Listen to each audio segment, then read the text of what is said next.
Hola, somos Vaya Futuro. Somos una banda de Tijuana, México. Y estamos en Islandia. Venimos a ver la aurora boreal. Bueno, eso fue hoy, pero el motivo original fue para grabar en los Greenhouse Studios. My name is Ben Allen and I'm a producer. I've been working in studios all over the world for almost 20 years now, making records. How's it going? You guys having a good time in Iceland? Yeah. Yes indeed. Usually for most projects I have a lot of time before we ever get into the studio of getting to know someone and get to know kind of what they're made of. Today is a really rare example where we're meeting for the first time, we're talking for the first time, and then 20 minutes later we're making a record together. I remember I was asleep and Luis woke me up and he started shaking me. He was like, dude, we're going to Iceland. And here in Iceland was going to be like a unique opportunity, especially in this studio where they've recorded, marvelous things, because that's the studio for us. O sea, ¿dónde estoy, no? Es como surreal para nosotros, ¿no? Que venimos de algo muy diferente. Está ahí callado aquí. No sé nada. Si nadie habla. Ajá, yo también.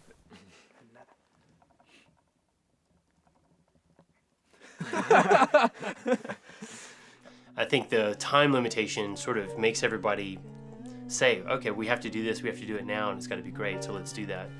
And that actually makes it easier. Lo chistoso es como que nuestros primeros dos discos han sido muy inspirados en mucho su trabajo. Incluso nos podemos atrever a decir que le hemos robado ideas. Tell me a little bit about what you guys want to do. I think we want like strange sounds. I want the beat and the guitar feels like it's stuck, like a backbeat.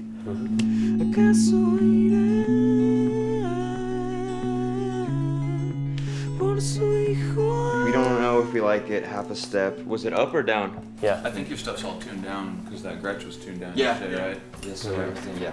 We're just trying to figure out what to put on it, So it's a really free and experimental process right now. You really have to be able to read people and understand where they're at any given moment, and then figure out, what method or tool do I have to help motivate them to do their best work. That's 90% of the job. The other 10% is technical, and that's easy. The technical stuff anyone can learn how to do.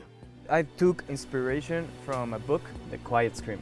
A guy and his wife going to their hometown in Japan, and the protagonist friend just killed himself, and it's just like messed up. But the writer, Kensaburo, writes it with so much heart, And the sound, I think it's going to be a little bit Japanese too. Maybe this is the sort of the concept we should be working with is a track that feels like it doesn't ever quite pay off. Like it maybe feels like it might kind of really go somewhere and be really dramatic, but it never ever really does that. It just sort of teases you a bit so that it's sort of, you feel like something's coming, but it never really actually gets there, kind of thing.